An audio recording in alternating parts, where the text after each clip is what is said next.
ان الحمد للہ نحمده ونصلی علی رسولہ الکریم اما بعد فاعوذ باللہ من الشیطان الرجیم بسم اللہ الرحمن الرحیم کلوا من طیبات ما رزقناکم ولا تطغوا فیہ فیحل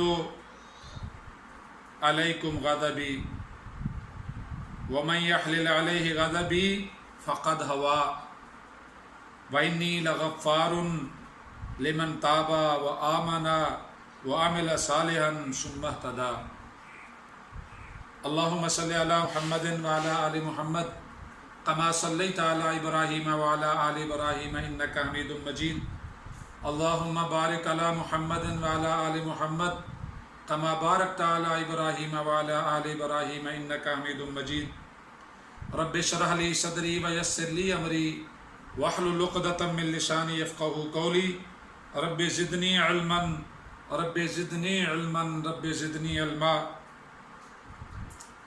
آمین۔ معزز ناظرین، اللہ تبارک و تعالیٰ نے اپنی مخلوقات میں سے بہت ساری قومیں ایسی ہیں، انسانوں میں سے بہت ساری قومیں اور برادریاں ایسی ہیں جن پر مختلف وقتوں میں اللہ تبارک و تعالیٰ اپنے احسانات کرتے رہے، اور بنی اسرائیل بھی اس میں سے ایک ہے جس پر اللہ تبارک و تعالیٰ نے بڑی کرم نوازیاں فرمائی۔ اللہ تبارک و تعالیٰ انہیں سے مخاطب ہے، قُلُوا مِن طَيِّبَاتِ مَا رَزَقْنَاكُمْ، کھاؤ اس رزق سے جو طیب ہے، جو میں نے تمہیں عطا کی۔ وَلَا تَطْغَوْا فِيهِ، اور اس رزق کے بارے میں اللہ کی بغاوت نہ کرنا۔ کھانا ہے، حد سے تجاوز نہ کرنا، باغی نہ بننا۔ فَيَحِلَّ عَلَيْكُمْ غَضَبِي، پھر اللہ کا غضب حلال ہو جائے گا، اللہ کا عذاب آ جائے گا۔ وَمَن يَحْلِلْ عَلَيْهِ غَضَبِي فَقَدْ هَوَىٰ، اور جس پر اللہ کا عذاب آ گیا پھر وہ نہیں بچے گا، وہ تباہ ہو جائے گا۔ وَإِنِّي لَغَفَّارٌ، اور میں ہر صورت میں غفار ہوں، میں بس غفار ہی ہوں، لمن تابا، اس کے لیے جو توبہ کرے، وآمنا، اور مجھ پر ایمان لائے، وعمل صالحا، اور نیک عمل کرے، ثم اہتدی، پھر اس ہدایت پر قائم رہے، اس ہدایت کو اپنا اوڑھنا بچھونا بنا۔ عزیز ناظرین، اللہ تبارک و تعالی نے ہمیشہ اپنی رحمتیں کی ہیں، اپنی کرم نوازیاں کی، اور اگر کوئی ہے جو اللہ کی کرم نوازیوں سے ہمیں دور کرتا ہے، اللہ کی کرم نوازیوں کا منکر بناتا ہے، اللہ کی کرم نوازیاں جس کی بنیاد پر ہم سے ختم ہو جاتی ہیں، وہ شیطان دھوکہ دیتا ہے۔ مثال کے طور پر شیطان نے انسان کو کہنا ہے کہ اللہ تبارک و تعالیٰ فرما رہے کُلُوا مِن طَيِّبَاتِ مَا رَزَقْنَاكُمْ، کھاؤ جو طیب رزق ہم نے تمہیں دیا ہے اس سے۔ اب شیطان کہے گا کہ کھانے کا ذکر ہے، اپنا کھاؤ، پرایا کھاؤ، ادھر سے کھاؤ ادھر سے کھاؤ، ہے تو پاک۔ آج کا انسان کیسا انسان، آج کا انسان اللہ رب العزت کو کس قدر چھوڑ چکا ہے۔ اللہ تبارک و تعالیٰ نے قرآن مجید میں فرمایا، حرمت علیکم المیتۃ والدم ولحم الخنزیر وما اہل به لغیر اللہ، فمن استر غیر باغ ولا عاد فلا اثم علیہ۔ خبردار، مردار، خنزیر، بہتا خون اور اللہ کے علاوہ کسی اور استحان پر، اللہ کے نام کے علاوہ، اللہ کی عزت عظمت کے علاوہ کسی اور پر حلال کیا گیا جانور کسی اور نام پر وہ حرام ہے۔ اگر تم مجبور کر دیے جاؤ، فمن استر، اگر کوئی ایسی مجبوری آ جائے کہ تمہارے پاس حلال کھانے کو نہیں ہے تو مردار کھا لو۔ کیا کہا؟ مردار کھا لو، خنزیر کھا لو، اور غیر اللہ کے نام پر دیا ہوا کھا لو، لیکن حرام نہ کھاؤ۔ حرام کیا ہے؟ بہن کا حق کھا جانا حرام ہے، ہم کھاتے ہیں۔ اللہ کہہ رہے کھاؤ پیو، تجاوز نہ کرنا، نافرمانی نہ کرنا۔ ہم اپنا بھی کھاتے ہیں، بہن کا ایسا بھی کھاتے ہیں۔ ہم حلال بھی کھاتے ہیں، چوری کا مال بھی کھاتے ہیں، چوری کا پانی بھی بہاتے ہیں، چوری کی بجلی بھی چوری کرتے ہیں، حد سے تجاوز کر رہے ہیں، بڑھ رہے ہیں آگے۔ جو اللہ تبارک و تعالیٰ نے حلال کیا ہے اتنا ہی کھانا تھا، تجاوز نہ کرنا، ورنہ میرا عذاب آ جائے گا۔ آج میں نسل قوم بڑے سے لے کر چھوٹا چور ہے، کوئی کرپشن کا چور ہے، کوئی ذخیرہ اندوزی کا چور ہے، کوئی غدر دھوکے کا چور ہے، کوئی ملاوٹ کا چور ہے، کوئی بڑا چور ہے، کوئی چھوٹا چور ہے۔ اپنے اپنے مدار میں، اپنی اپنی طاقت میں، اپنی اپنی حکومت میں، ہم سب ذرا غور سے توجہ کریں تو ہم کہاں کھڑے ہیں۔ اللہ تبارک و تعالیٰ کہہ رہے کھاؤ لیکن تجاوز نہ کرو، ہاتھ سے نہ بڑھو، ذخیرہ اندوزی نہ کرو، دوسرے کا حصہ نہ کھاؤ، دوسرے کو مار کے نہ کھاؤ۔ اور فرمایا اگر میرا عذاب آیا نا پھر بچو گے نہیں۔ آج دیکھ لیں کرونا ہو رہی ہے، کوئی نہیں بچنے پا رہا، سارے دکھی ہیں۔ کس بات کا دکھ ہے بھائی؟ وہ جو جمع کیا ہوا ہے وہ بچتا نظر آ رہا ہے۔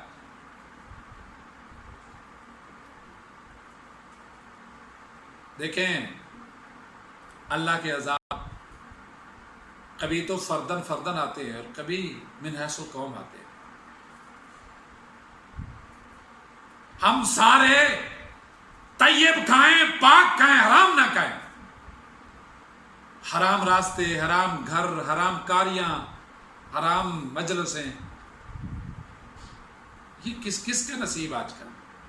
بد نصیب لوگ۔ اللہ تبارک و تعالیٰ نے حلال رزق حلال طیب پاک اور اس میں بھی تجاوز کا اختیار نہیں ہے۔ اگر آپ کے پاس ہے اور آپ کے ہمسائے کے پاس نہیں ہے، آپ نے روک کے رکھا ہوا ہے اور ہمسایہ بھوکا، اس کا جواب دینا پڑے گا، یہ بھی تجاوز ہے آپ کا، چلے ہے بھی حلال کا، ہے بھی طیب، ہے بھی پاک، لیکن جہاں دینا تھا وہاں نہ دیا۔ زکوٰۃ ہے، عشر ہے، ہمسایہ ہے، یتیم بیوہ ہے، اللہ کا حق ہے، کہاں دیتے؟ جمع کرتے رہتے ہیں مشکل وقت کے لیے، اور جب مشکل وقت آتا ہے چھوڑتا کچھ بھی نہیں، معافی نہیں دیتا، اس لیے کہ وہ مشکل وقت اللہ کی طرف سے بھیجا ہوا عذاب ہوتا ہے۔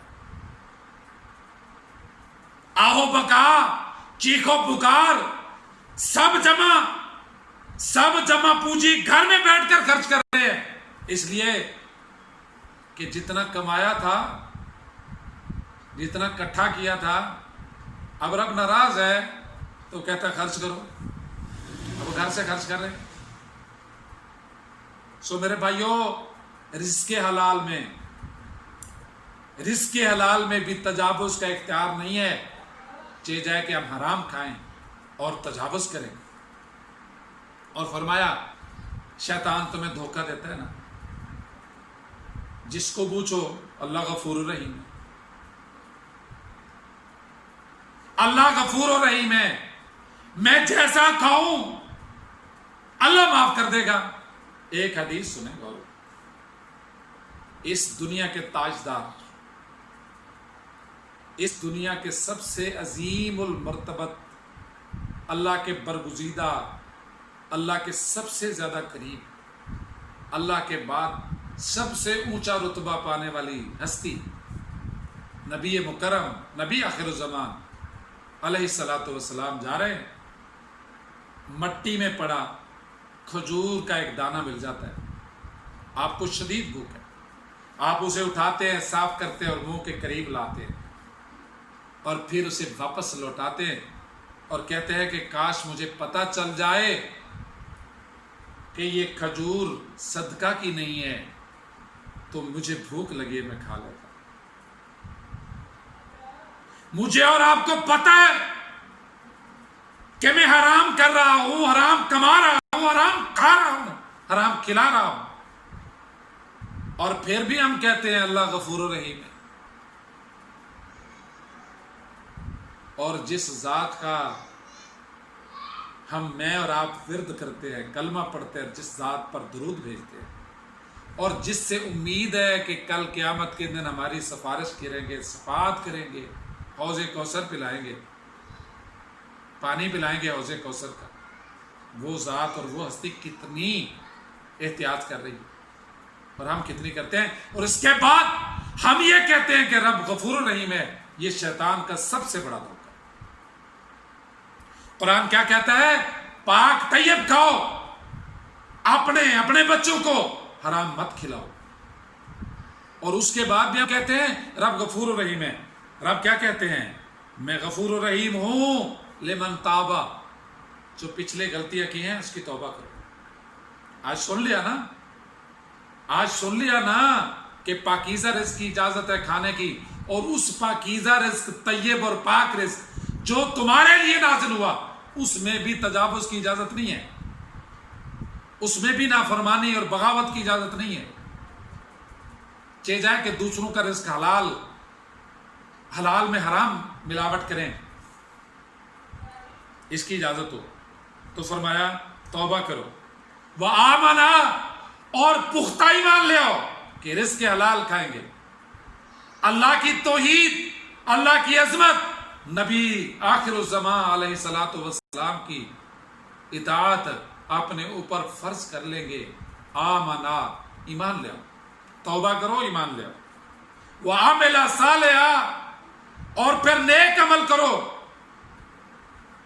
یہ نہ ہو، پہلے وقتوں میں بھی سفر کرتا تھا، اب تو شاید وہ نہیں ہے گاڑیوں پہ جیسے ہی ڈرائیور بریک لگاتا تو لکھا آتا اللہ توبہ یا اللہ خیر، اور وہ گناہ بھی کرتا تھا ڈرائیور، گانے وہ سنتا تھا، شیشے کے اندر نامحرم لوگوں کو وہ دیکھتا تھا۔ توبہ تھی۔ اور آج بھی یہ بڑا مذاق ہے، توبہ مذاق ہے، توبہ میری توبہ، اور اس توبہ کو سمجھتے نہیں ہیں۔ توبۃ نصوحا، دوبارہ عمل نہ کرنا، دوبارہ اس کو نہ دہرانا، اس کو بٹانے کے لیے عاملہ صالحہ، نیک عمل کرنا کہ ہے مجھ سے اتنی بڑی غلطی ہوگی، توبہ تو ہو گئی، پتہ نہیں منظور بھی ہوئی کہ نہیں۔ سو میرے بھائیوں، توبہ کی منظوری صاف ظاہر ہے، عاملہ صالحہ، نیک عمل کرے۔ نیک عمل بہت ضروری ہے۔ میں جزمان جا رہا تھا جمعہ پڑھانے کے لیے، رمضان کا مہینہ، جزمان سے آگے ایک پیٹرول پمپ آتا ہے، اپنا 13 سولنگ سے آگے ایک پیٹرول پمپ آتا ہے، اس پہ ایک لڑکا ایک بچہ گانے سن رہا ہے۔ میں نے اسے کہا بیٹے خدا کا خوف کریں، یہ کیا کر رہے ہیں، رمضان کا مہینہ ہے۔ کہنے لگا انکل اگر میں یہ نہ سنوں تو توبہ کس چیز کی کروں گا؟ استغفر اللہ ربی۔ یہ سوچ شیطان نے بنا رکھی ہے، اور اس کا سب سے بڑا مجرم مولوی ہے، جس نے اس دھوکے میں رکھا، اور شیطان نے اس کو پروموٹ کیا کہ رب غفور و رحیم ہے۔ ہاں بھائی غفور و رحیم ہے، وہ غفور ہے کس کے لیے؟ توبہ کرنے والے کے، آمانا ایمان لانے والے پر، وہ عامل صالحہ نیک عمل کرنے والے پر، ثم اہتدی پھر ہدایت پر قائم رہنے والے۔ اور ہدایت کیا ہے؟ سو میرے بھائیو، ہدایت وہ ہے جو اللہ نازل کرے۔ اللہ نے قرآن نازل کیا، اس پر قائم رہنا یہ ہدایت ہے۔ وَخَيْرَ الْحَدْيِ ہدی محمد صلی اللہ علیہ وسلم، اور بہترین ہادی، بہترین رہنمائی کرنے والے، اس ہدایت کی بہترین تشریح کرنے والے، اس ہدایت کو بہترین اس پر عمل کرنے والے محمد کریم صلی اللہ علیہ وسلم۔ اس پر قائم رہنا، اس شخص کے لیے اللہ غفور و رحیم ہے۔ اور دیکھی جائے گی سب کچھ ہو رہا ہے، ایک گناہ، ایک پاپ بار بار ہو رہا ہے، ہر دفعہ ہو رہا ہے، ہر مرتبہ ہو رہا ہے، اور توبہ کی توفیق نہیں مل رہی، تو یہ رب کی رسی ڈھیلی ہے۔ رب نے ایک ایک چیز کا حساب لینا ہے۔ مثقال ذرۃ خیرا یرا، مثقال ذرۃ شرا یرا، ایک ذرہ خیر کا قیامت کے دن دکھا دیا جائے گا، اور ایک ذرہ شر اور گناہ، بغاوت کا، نافرمانی کا، دھوکے میں رہنے کا، وہ بھی دکھا دیا جائے گا۔ اور میں نے اپنی پہلی ویڈیو میں، پہلے پیغام میں آپ دوستوں سے، دوسرے پیغام میں آپ دوستوں سے کہا تھا کہ شیطان پھر منکر ہو جائے گا، شیطان بھاگ جائے گا، اور یہ شیاطین الانس والجن، انسانوں اور جنوں کے شیاطین، انہوں نے ہمیں دھوکے میں ڈال رکھا ہے۔ یہ نظریات، یہ سوچیں، جس کے پاس ہے کہ رب غفور رحیم ہے، اس کے ذمے ہے میری توبہ قبول کروں، توبہ کروں یا نہ کروں، مجھے معاف کرنا اس کے ذمے ہے۔ یہ دھوکہ، یہ شیطان کا دھوکہ ہے، یہ جھوٹ ہے، یہ سراسر جھوٹ ہے، یہ اللہ کے ساتھ استہزاء، مذاق ہے، اللہ کی ہستی کے ساتھ مذاق ہے۔ اس سے توبہ بہت ضروری ہے۔ وہ غفور الرحیم ہے، توبہ کرنے کے لیے کہ تمہیں توبہ کا موقع مل جائے، توبہ کرو، میں معاف کروں گا، لیکن توبہ خالص کرو، اور اس انتظار میں مت رہو کہ کل توبہ ہو جائے گی، پرسوں ہو جائے گی۔ یہ بے نماز، یہ حرام خور، کبھی ان سے بات کر کے دیکھ لے، جی آج نہیں پڑھتا، جمعے سے شروع کروں گا، عصر سے شروع کروں گا، عشاء سے شروع کروں گا، فجر یعنی اگلی سے اگلی، پتہ ہے کہ اس تک زندہ رہو گے؟ حرام خور کو کہ نہیں کوئی بات نہیں، سود کی بات کر لو، بہنوں کے حقوق کی بات کر لو، بس اللہ غفور رحیم، اللہ بخش دے گا، کوئی بات نہیں، مول صاحب ڈرائے نہ۔ خدا کے بندے کیا سمجھ رکھا ہے؟ آپ کو بتایا سیدنا آدم علیہ السلام جنت سے ایک چھوٹی سی بھول پہ واپس آ گئے، دنیا میں آ گئے۔ تو کس باغ کی مولی ہے، تو کس کھیت کی مولی ہے، چلیں یوں سمجھ کہ تو جو مرضی کرے اور توبہ بھی نہ کرے، اور شیطان تمہیں اس دھوکے میں رکھے کہ خود رب معاف کر دے گا۔ سو میرے بھائیوں، پہلا کام رزق حلال کا ہے۔ اور اس رزق کے حلال میں تجاوز نہ کریں، زیادہ نہ کھائیں، اسراف نہ کریں، ولا تبذروا، اسراف نہ کریں، زیادتی نہ کریں، ان المبذرین کانوا اخوان الشیاطین، تجاوز سے کھانے والے، فضول خرچ، یہ شیطان کے بھائی ہیں، اور شیطان یہی دھوکہ دیتا ہے۔ رب غفور الرحیم ہے، کوئی بات نہیں، بخش دے گا۔ اللہ مجھے آپ کو اپنے رزق حلال پر قائم رکھے، توبہ کی توفیق دے، عمل صالح کی توفیق دے، اور ہدایت پر قائم و دائم رکھے۔ سبحان ربک رب العزت عما یصفون وسلام علی المرسلین والحمد للہ رب العالمین۔